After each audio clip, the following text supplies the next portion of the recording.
My sons scheduled a family dinner at the most exclusive restaurant in the city, but when I arrived, there was no seat reserved for me. My daughter-in-law, Victoria, smiled with contempt and told me that perhaps a cheaper place would be better for me. I began to laugh, a laugh that came from the depths of my wounded soul. Everyone looked at me as if I had lost my mind. Then I walked over to the owner and asked for the best available table. His eyes lit up when he saw me. Elias, my trusted partner of 15 years, approached immediately.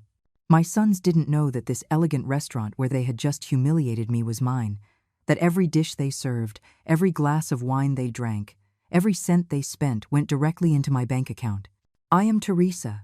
I am 69 years old, and I have just discovered the true face of the children for whom I sacrificed my entire life. I was widowed at 30 with 3 young children, Daniel, Mark, and my little Elena, who died of pneumonia because I didn't have money for a private hospital. From that day on, I swore my sons would never want for anything. I worked as a housekeeper for 40 years. 40 years washing, ironing, cleaning other people's houses, while my hands cracked and my back stooped. 40 years of getting up at 5 in the morning to make them breakfast before I left for work. While other mothers took their children to the park, I scrubbed strangers' bathrooms. While they enjoyed family vacations, I worked extra weekends to pay for their school field trips. I paid for private university for both of them. Daniel studied business administration, Mark engineering. I bought them their first cars. I gave them the down payment for their condos. I paid for their lavish weddings. I gave them the life I never had, the life I dreamed of but sacrificed for them. Daniel graduated and got a job at a major bank. He married Victoria, a cold woman who saw me as a threat from day one, as if I were going to take something she considered hers. Mark followed in his brother's footsteps. He was always weaker, always needing someone else to make decisions for him. 6 months ago, I retired, officially. Because the truth is, for 15 years, I stopped depending solely on my housekeeper's salary. But they don't know that. Nobody knows. I prefer they believe I'm a poor, dependent old woman. It's better to see people's true colors when they think you have nothing to offer. Victoria called me last Tuesday with that sweet, fake voice she uses when she needs something. Teresa, dear mother-in-law, we've organized a family dinner to celebrate Daniel's promotion at the bank. It will be at the Terrace, you know the place, Saturday at 8. Of course, I knew it. Better than she could ever imagine. I arrived on time, as always, dressed in my best clothes, which to them were still the clothes of a housekeeper. I approached the table, where they were all seated. Daniel, Victoria, Mark, and his girlfriend Sarah. There were 5 occupied chairs and none free. "Excuse me," I said. "I think there's a chair missing." Daniel looked up from his wineglass and gave me an expression I had learned to recognize all too well. That mix of annoyance and embarrassment that always appeared when I was present in front of his friends or colleagues. "Mom," he said, "we thought maybe it would be better if you had dinner somewhere else. This restaurant is quite exclusive. We don't want you to feel uncomfortable." Victoria nodded with a smile that didn't reach her eyes. "Exactly, Teresa. Perhaps a cheaper place would be better for you. Something more appropriate for your situation." The words hit me like slaps to the face. Mark said nothing, just looked away. A coward, as always. Sarah looked uncomfortable, but didn't dare contradict Victoria. The other guests lowered their heads, ashamed of the spectacle they were witnessing. Then I began to laugh. A laugh that started softly and grew louder, deeper, until the entire restaurant fell silent, looking at me. Daniel watched me with a mixture of confusion and panic, as if he had suddenly realized something was terribly wrong. Victoria frowned, clearly annoyed that her plan to humiliate me wasn't going as expected. I walked slowly toward the host stand, where Elias was waiting for me with that professional smile I knew so well. "Excuse me," I said, loudly enough for everyone to hear. "I would like the main table, the one in the center of the room." Elias nodded immediately. "Of course, Mrs. Teresa. Your usual table is ready." The silence that followed was deafening. I saw Daniel's eyes go wide as dinner plates, Victoria turn pale, and Mark drop his fork on the floor. Because what they didn't know, what they never bothered to ask, was that Teresa, the housekeeper, had secrets that could destroy their world of lies and appearances. 15 years ago, while they were busy building their perfect lives with the money I gave them, I began to invest my savings. Not in just anything. I invested in properties, in businesses, in places like the Terrace, the exclusive restaurant where they had just told me I didn't belong. But let's leave that for later. First, you need to understand who these people I call my sons really are. Daniel, my firstborn, the one I held in my arms during feverish nights when I had no money for a private doctor. The same one who now wears $1,000 suits and is ashamed to introduce me to his colleagues from the bank. Victoria, his wife, comes from a middle-class family that always believed they were better than they were. When she married Daniel, she thought she had won the lottery. A successful man, with a good job, with property. What she didn't know was that everything Daniel had was given to him by his mother, the housekeeper. I paid the down payment on their condo. I bought his first car. I financed their honeymoon in Europe. Mark, my baby, the more sensitive one, who used to cry when I came home late from work. Now he's a 35-year-old man who can't make a decision without first consulting his older brother. His girlfriend, Sarah, is a sweet girl, but weak. She doesn't have the personality to stand up to Victoria when she decides to humiliate her mother-in-law. For years, I was the perfect future grandmother for their children, the one who would babysit for free, cook on Sundays, and always be available whenever they needed me. But now that I was retired, now that, according to them, I no longer produced money, I had become a burden, an embarrassment to be hidden. Last week, Daniel visited me at my apartment. "Mom," he said, "Victoria and I have been talking. We think it would be better if you moved to a smaller place, something more affordable. We could help you find a nursing home that's nice, but not too expensive." A nursing home. After 40 years of sacrifice, after giving them everything I had and didn't have, they wanted to put me in a nursing home so they could go on with their lives without the burden of a mother who was no longer useful to them. Mark agreed, of course. "It's for the best, Mom. You'll be surrounded by people your age. You'll have activities. You won't be alone in that big apartment." What he didn't say was that my apartment, which they considered too big for me, was the same one where I raised them. The same one where I spent sleepless nights when they had fevers. The same one where I cried in silence so they wouldn't hear me after working 16 hours straight. That night, after they left, I sat in my kitchen and made a decision. If they wanted to treat me like a stranger, as if I hadn't sacrificed my entire life for them, then it was time they met the real Teresa. Not the submissive housekeeper they had taken for granted for decades, but the woman who had managed to build an empire in secret while they thought she was a poor, helpless old woman. Because you see, dear sons, while you were spending the money I gave you, I was investing the rest. While you were building your lives of appearances, I was building my future. And that future included owning several businesses in the city, including the restaurant where they had just humiliated me. The expression on Daniel's face when Elias personally escorted me to the main table was something I will never forget. His eyes darted frantically between the manager and me, as if trying to solve an impossible puzzle. Victoria had completely lost her arrogant smirk and was now looking at me with a mixture of confusion and growing terror. I sat at the best table in the restaurant, the one normally reserved for celebrities and important politicians. Elias snapped his fingers, and 3 waiters appeared immediately. "The premium wine list, Mrs. Teresa?" he asked with the deference shown only to the true owners. "Of course, Elias.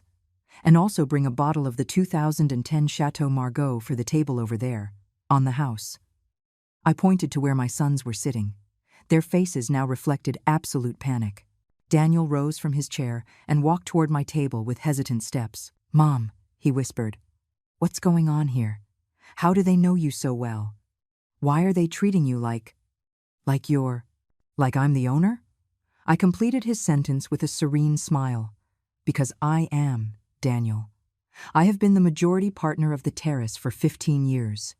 Every time you've come here to celebrate your promotions, your anniversaries, your professional achievements, you've been spending money in my restaurant. Every bottle of wine you've drunk, every gourmet dish you've tasted, has gone straight into my bank account." Daniel's face completely fell. "That's impossible," he stammered.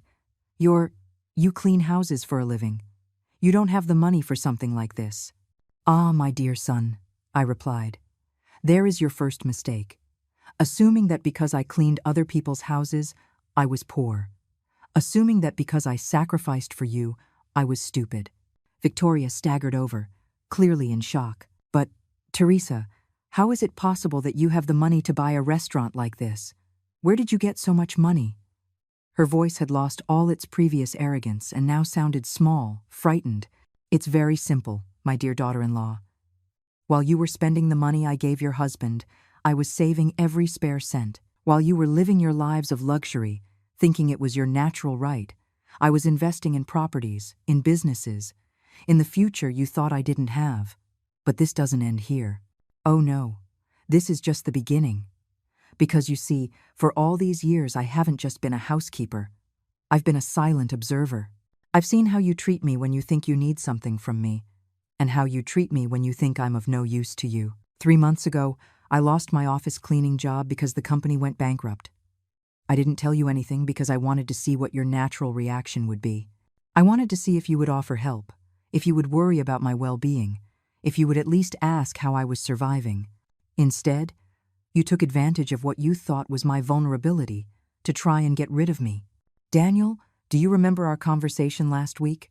You suggested a nursing home. You told me it would be better for me to be surrounded by people my age. What you were really telling me is that you wanted me out of your life because you no longer considered me useful. Mark finally found the courage to approach our table. Mom, he mumbled, we didn't mean to. We thought it would be better for you. I cut him off with an icy stare. Mark, dear, for 40 years I have known exactly what was best for me, working until I was exhausted so you could have everything you wanted, sacrificing my dreams so you could pursue yours. But apparently, when it comes to deciding about my own life, I'm suddenly too senile to know what's good for me. Elias discreetly leaned in close to my ear. Mrs. Teresa, there are journalists at the entrance.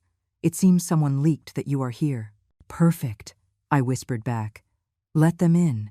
It's time the whole city knew who the real Teresa is. Victoria's eyes filled with tears of pure panic. Teresa, please, she begged. Don't make this public. Daniel could lose his job at the bank if it gets in the papers that… That what, Victoria? That he humiliated his own mother in public? That he tried to kick her out of a restaurant she owned? That he treated her like a beggar after she financed his entire education and lifestyle? But don't worry, my dear daughter-in-law. This is just getting started. Because it turns out the terrace isn't my only investment. I have other businesses, other properties, other surprises you can't even imagine.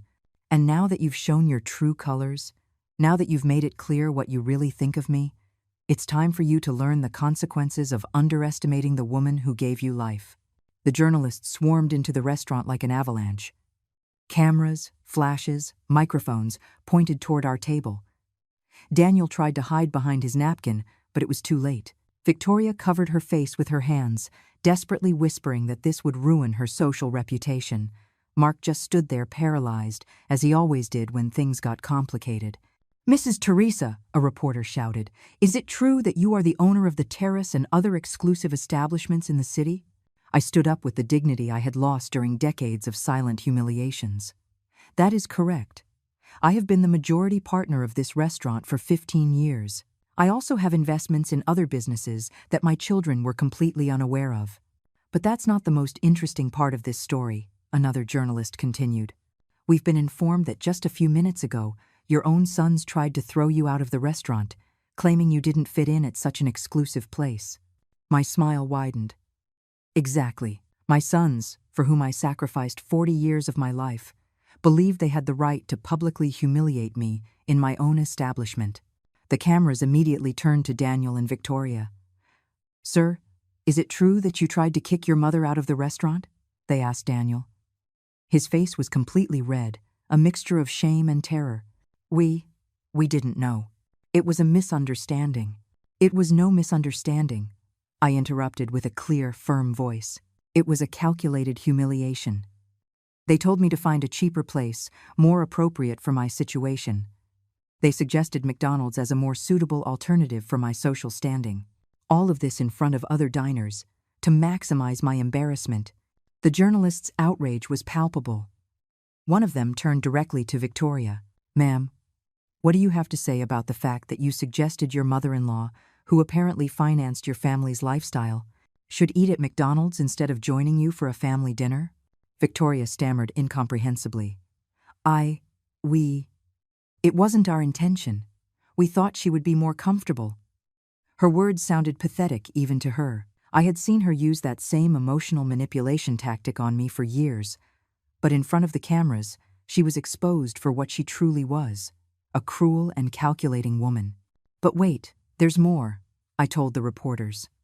1 week ago, these same sons, who humiliated me publicly today, came to my home to suggest that I move into a nursing home. According to them, it would be better for me to be surrounded by people my age, instead of living alone in an apartment that was too large for a retired housekeeper. The cameras perfectly captured the look of horror on Mark's face. "Mom, please," he begged. "Don't say that on television. They'll think we're monsters." "You are," I replied without hesitation. "You are exactly that, monsters that I created without realizing it, by giving you everything without teaching you the value of sacrifice." Mrs. Teresa, a veteran journalist, asked, "How long have you been planning this revelation?" The question made me smile bitterly. I didn't plan it. For years, I kept my investments a secret because I wanted to protect my children from the envy and problems that money can bring.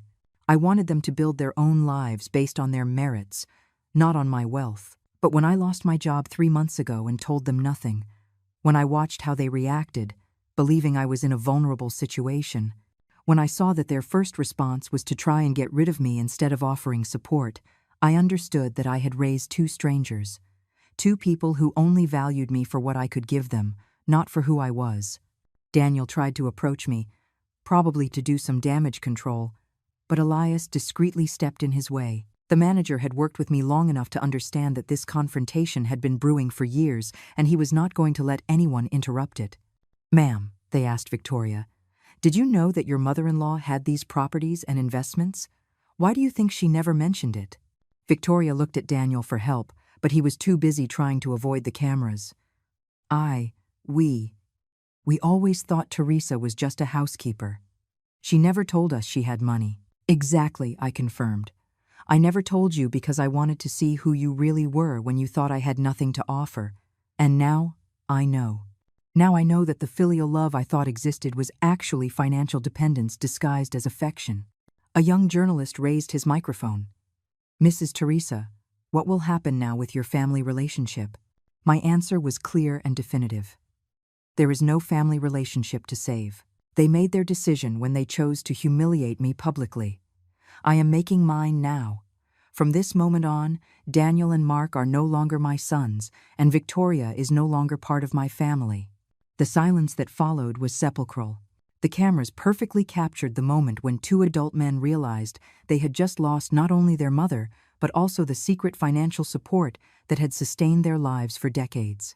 The news went viral in a matter of hours. Videos of the confrontation in the restaurant circulated on all social media platforms with titles like "Housekeeper Reveals She's a Millionaire After Her Sons Humiliate Her" and "A Betrayed Mother's Perfect Revenge." The comments were merciless toward Daniel and Victoria. People were outraged by the level of cruelty shown to a mother who had sacrificed everything for her children. The next day, Daniel received a call from his boss at the bank. The institution couldn't afford to have employees involved in public scandals of family mistreatment. His image was completely destroyed, and his position at the bank was untenable. He was suspended indefinitely while they evaluated his future with the company. Victoria faced even worse consequences.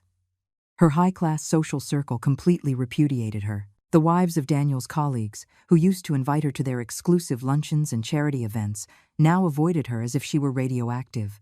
Her membership at the tennis club was revoked, and her name was removed from the lists of the city's most important charity galas.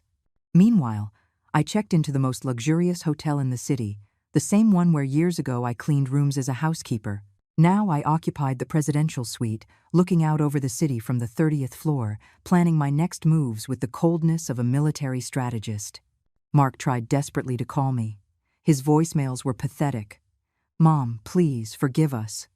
We didn't know what we were doing. We can fix this. We're family." But real family doesn't humiliate you in public.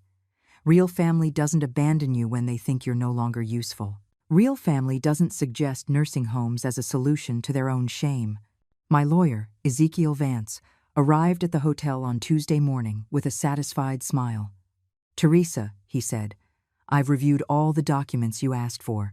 Indeed, both Daniel and Mark are listed as beneficiaries of several of your investments and properties. The condo where Daniel lives, the car he drives, even his savings account, has automatic monthly contributions from you that they were unaware of." "Perfect," I replied. "I want you to cancel all those benefits immediately. Let them support themselves, like the independent adults they claim to be." Ezekiel nodded, clearly enjoying the case.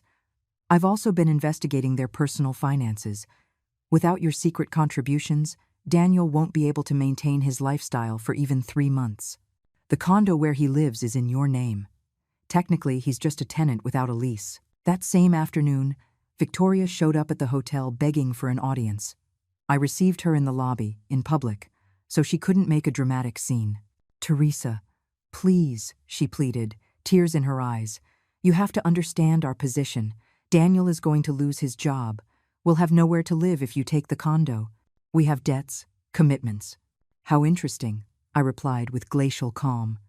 "Now you worry about the financial consequences. When I lost my job 3 months ago, your first concern was how to get rid of me, not how to help me. When you thought I had no money, your reaction was public humiliation. Now that you know I do have resources, you come with crocodile tears."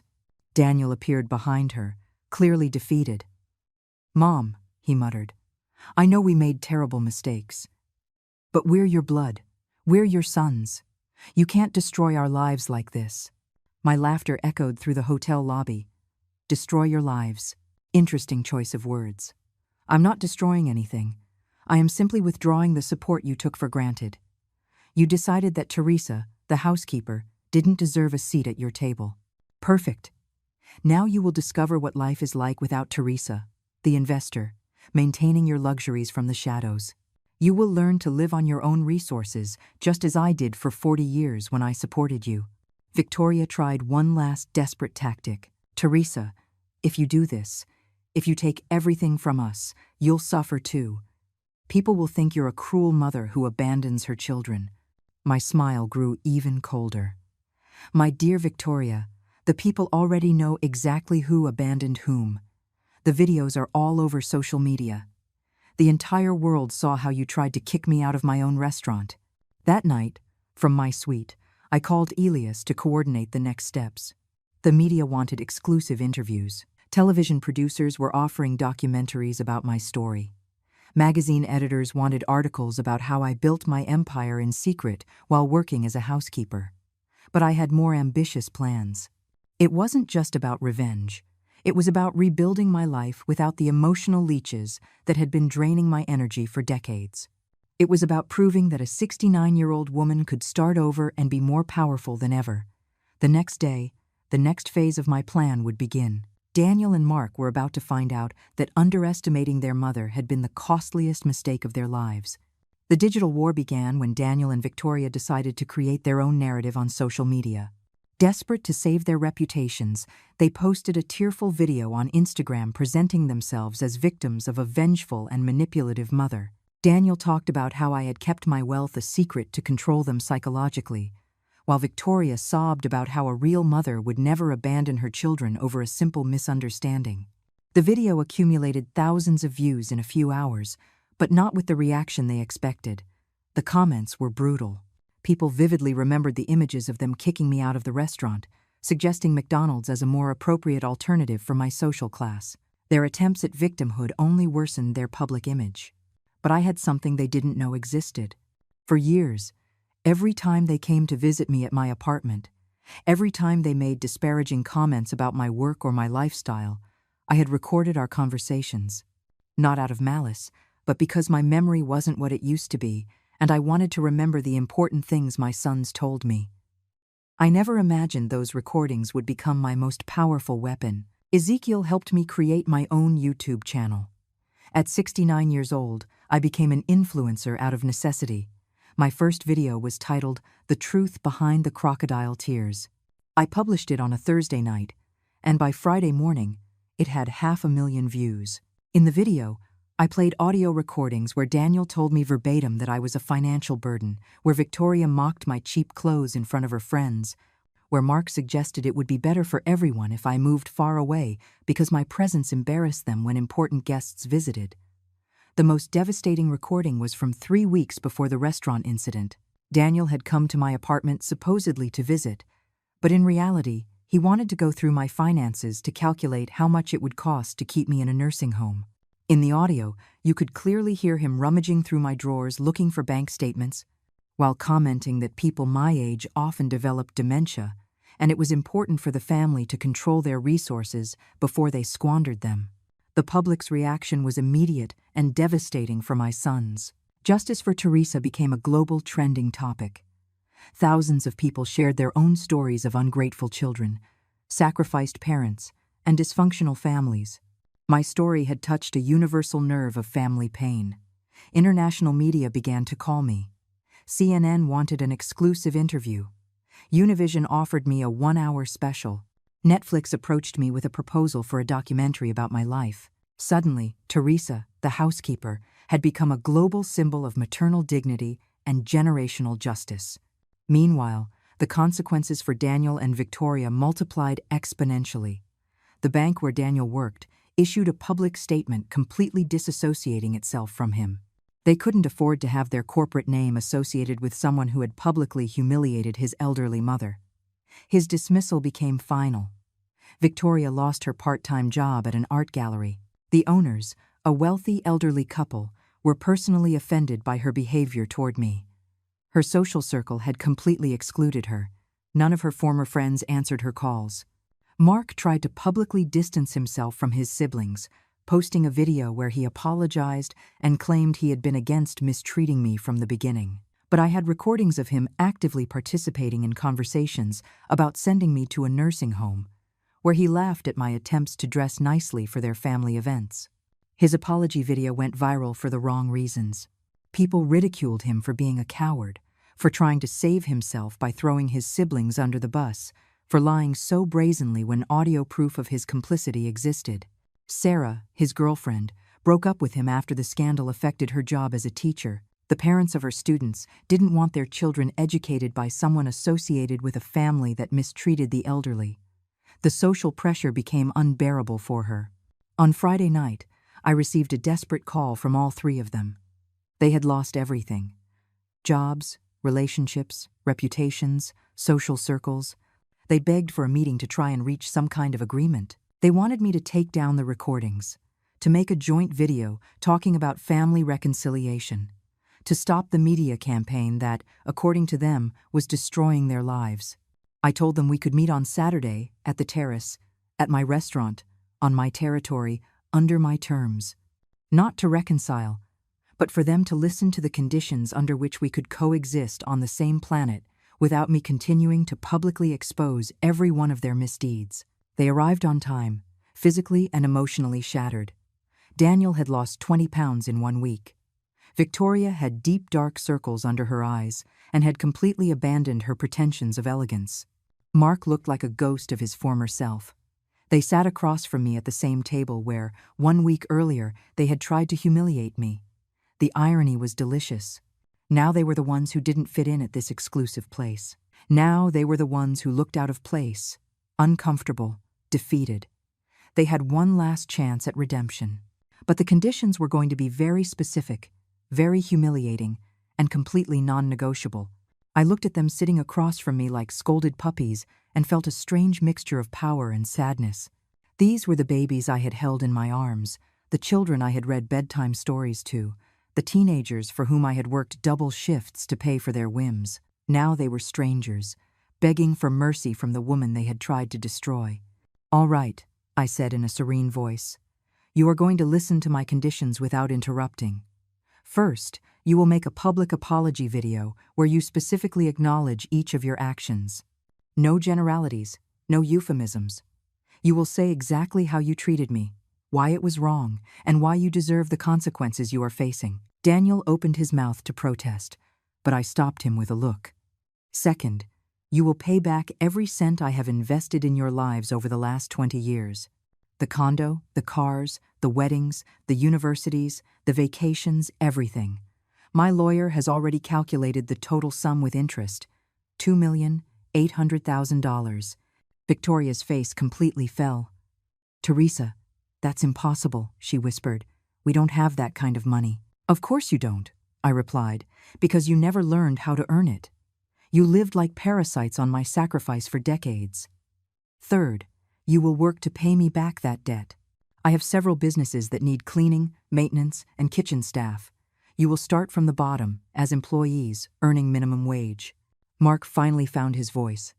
"Mom, you can't force us to work as housekeepers?" I completed his sentence. "Like what I was for 40 years to support you." "Exactly that. You are going to learn what it means to get up at 5 in the morning, to work until your hands ache, to come home with no energy for anything else. Fourth," I continued, "you will live in the same type of building where I lived when I was raising you. Small apartments, working-class neighborhoods, public transportation. You will experience the exact living conditions I had while you enjoyed luxuries paid for with my sweat." Victoria began to cry uncontrollably. "This is pure revenge," she sobbed. "This is cruelty." "No, my dear," I replied. "This is justice. Revenge would have been leaving you on the street with no chance to redeem yourselves. I am giving you the possibility to earn my forgiveness, but you are going to do it the hard way. Fifth, you will attend mandatory family therapy, not to reconcile immediately, but so you can understand the depth of the damage you caused.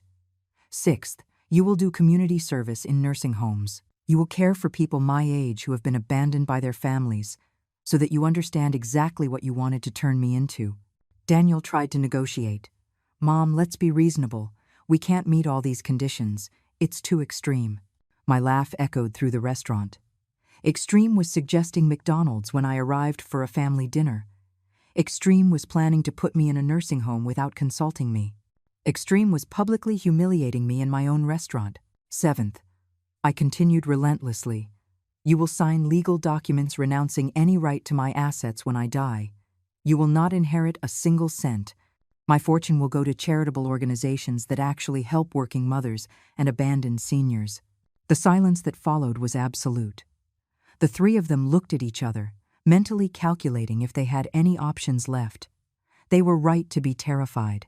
Without my secret financial support, without jobs, without social circles, they faced total ruin.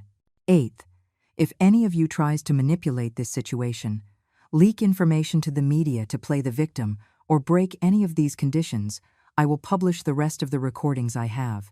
And believe me, there is enough material to keep this scandal alive for years. Victoria looked up with desperate eyes. How long would we have to do all this? Until I consider that you have learned your lesson, I replied. It could be months. It could be years. It's up to you to prove to me that you have truly changed, not just that you are feigning remorse out of desperation. Ninth, you will move out immediately, this very week. Ezekiel already has the rental agreements ready for your new apartments. They are modest but decent places, similar to where I lived when you were children. You will learn to live on a tight budget, to value every dollar you earn. 10th and last, you will work 6 days a week in my businesses, under the supervision of managers who report directly to me. You will not receive special treatment for being my children. In fact, you will be evaluated more strictly than any other employee. Mark asked in a broken voice. And if we do all this, will you really forgive us? Can we be a family again? I looked at him intently before answering. I don't know, Mark. Forgiveness cannot be guaranteed. It is earned day by day, with consistent actions, with real humility, with profound changes in character. You destroyed something that took decades to build. Rebuilding it, if it's even possible, will take a very long time. Daniel asked what they were all thinking. And if we refused to accept these conditions? My smile was icy. Then the media campaign continues. I publish the rest of the recordings, the videos of you mocking my clothes, laughing at my attempts to fit into your social world, planning how to get rid of me. Believe me, I have enough material to keep this scandal alive for years. The three of them looked at each other again. They had no choice, and they knew it. It was either accept my conditions or face total ruin with no possibility of redemption. After 2 hours of tense silence, Daniel was the first to speak. We accept, he muttered, his voice cracking. We accept all your conditions. Victoria and Mark nodded, defeated, They had no alternative. It was this or total ruin. Ezekiel, who had been waiting at a nearby table, approached with the contracts already prepared. Every clause was detailed, every condition legally specified. There would be no room for misunderstandings or later manipulations. They signed with trembling hands, sealing their fate for the next few years. On Monday morning, their new life began. Daniel was assigned to the cleaning crew at my corporate offices. The man who a week earlier wore $1,000 suits now wore a blue uniform and carried cleaning supplies. His former colleagues from the bank saw him mopping the lobby floors, and the humiliation in his eyes was visible from across the street. Victoria was sent to work in the kitchen of the Terrace, the very restaurant where she had humiliated me. She started by washing dishes, peeling vegetables, cleaning grease from the grills. Her hands, which had once only known expensive creams and weekly manicures, were now chapped from industrial detergent and nicked by kitchen knives. Mark was assigned to the maintenance of my real estate properties. He repaired pipes, painted walls, trimmed gardens. The physical labor left him exhausted at the end of each day. For the first time in his life, he understood what it meant to earn money by the sweat of his brow. The first few weeks were brutal for them. Their bodies weren't used to intense physical work. Daniel complained of back pain from bending over to clean floors. Victoria cried in secret over the hot oil burns on her arms. Mark developed calluses on hands that had previously only known computer keyboards. But the hardest part wasn't the physical work.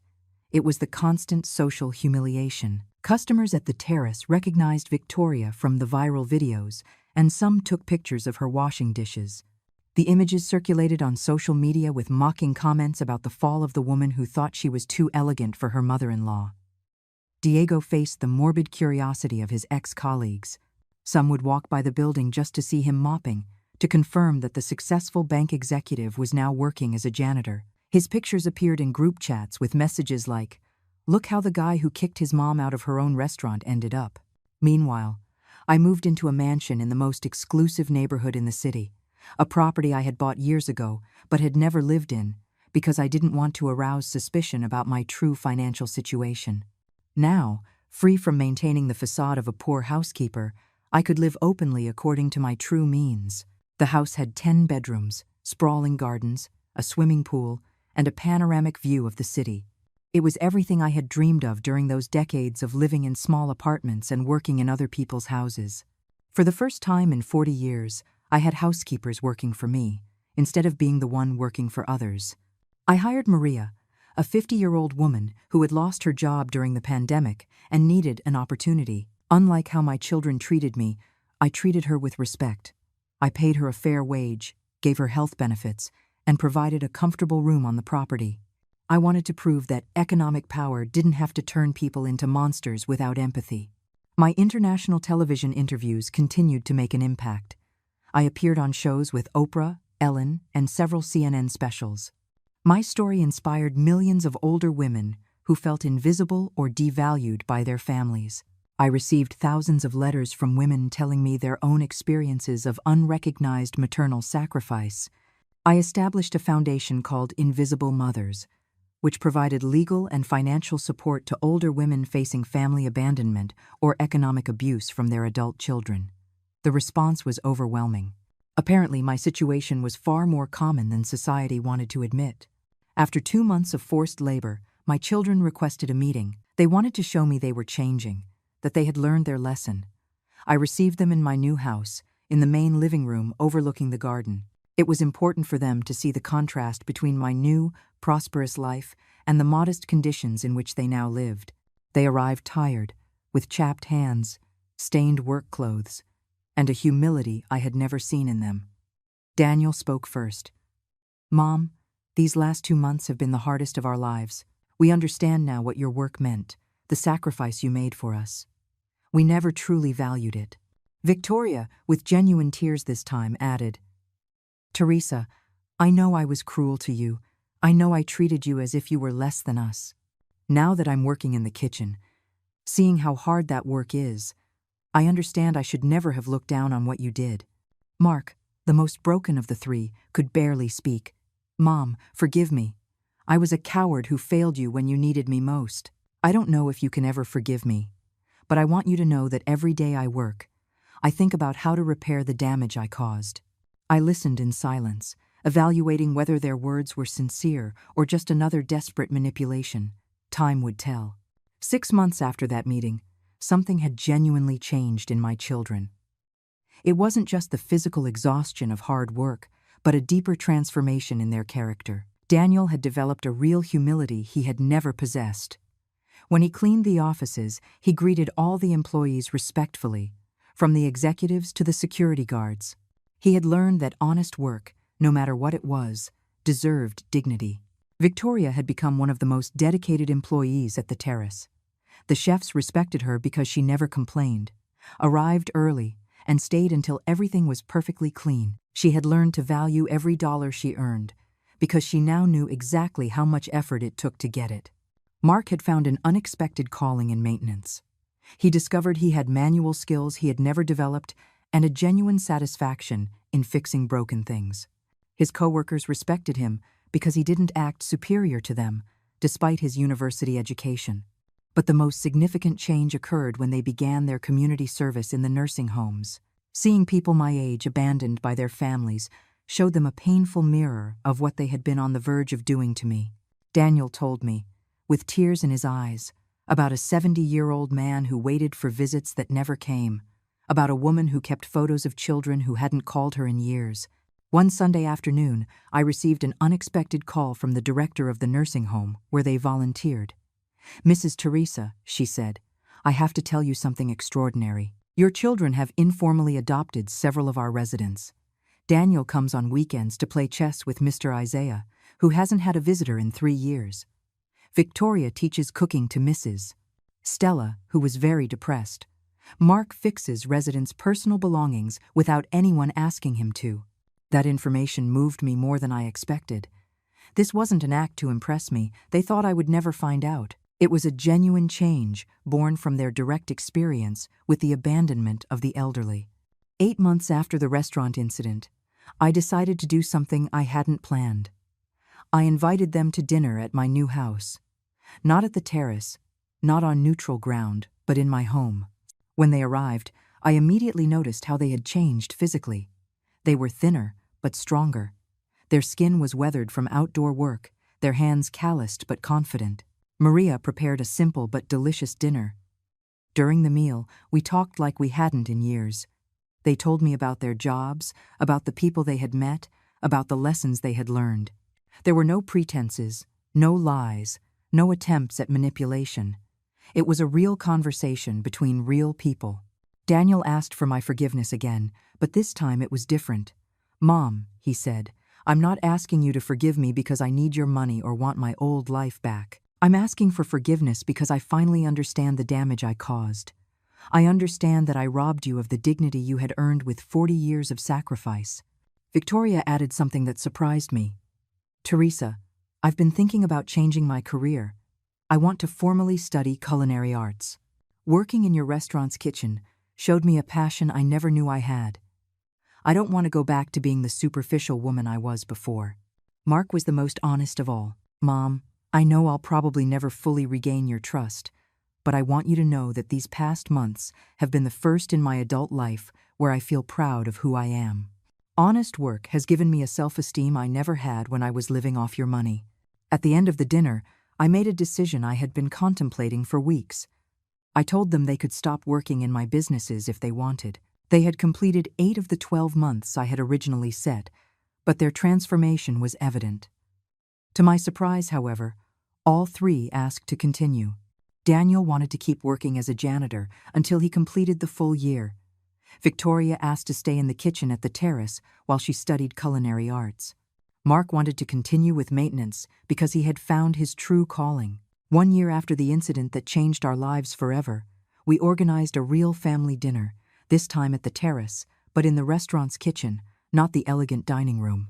Victoria cooked for us, Mark had repaired the table where we ate, and Daniel had cleaned every surface until it shone. It wasn't a complete, magical reconciliation. Deep wounds take time to heal completely. But it was a genuine start. For the first time in decades, I was having dinner with people who valued me for who I was, not for what I could give them. That night, As I drove back to my mansion, I reflected on the year that had passed.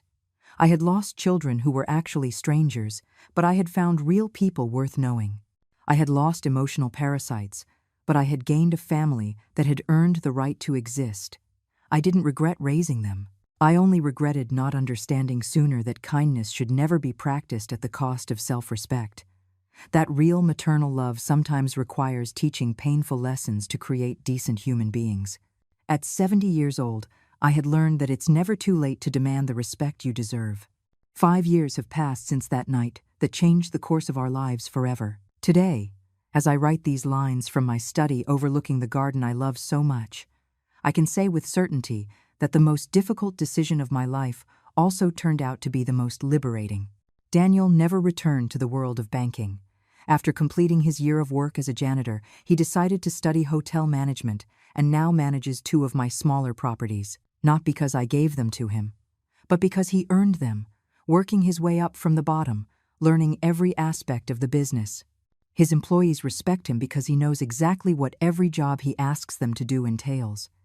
He and Victoria divorced 2 years ago, not out of spite, but because they had both changed so much they were no longer compatible. She had found her passion in the culinary arts, and he had discovered that he valued simplicity over social appearances. It was an amicable separation between 2 people who had grown in different directions. Victoria graduated as a professional chef and is now the executive chef at the Terrace. Her transformation has been the most dramatic of all. The woman who once mocked my clothes now proudly wears her kitchen uniform, stained with sweat and honest work. Her dishes have won national recognition, and several top restaurants have offered her better-paying positions, but she prefers to stay where she learned the true value of work. She married one of the restaurant's suppliers, a simple man who appreciates her dedication and her story of redemption. They have a little girl, Hope, who is my first real granddaughter, not because she's the first biologically, but because she's the first to be born into a family that understands the value of genuine relationships. Mark found his soulmate in community service. He met a social worker named Carmen at one of the nursing homes where he volunteered. They married a year ago in a simple ceremony filled with true love. Together, they opened a maintenance company that specializes in adapting homes for the elderly.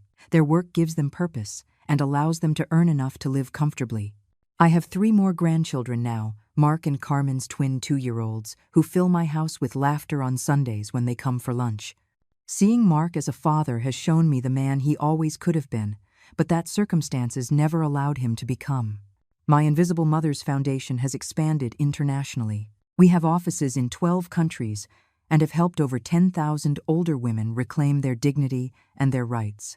The case I'm most proud of is that of an 80-year-old woman in Colombia whose children had her committed against her will to take her house.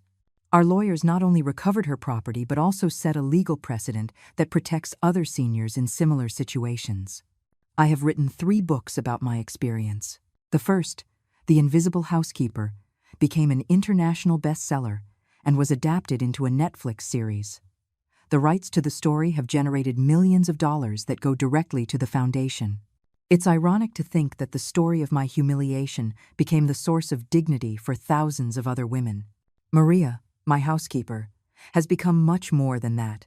She is my housemate, my confidant, my chosen family. When her grandchildren come to visit, my house is filled with a joy I never experienced when my own sons were young, because this is a relationship based on mutual respect, not obligation or guilt. At 74 years old, my health is excellent. I do yoga every morning in my garden, swim in my pool, and travel frequently, giving talks on dignity in old age and healthy family relationships. I have more energy now than when I worked as a housekeeper, because I am finally living for myself, not just for others. My sons and I have dinner together once a month, not out of obligation, but because we genuinely enjoy each other's company. Our conversations are real, our laughter is sincere, and our love is earned, not taken for granted.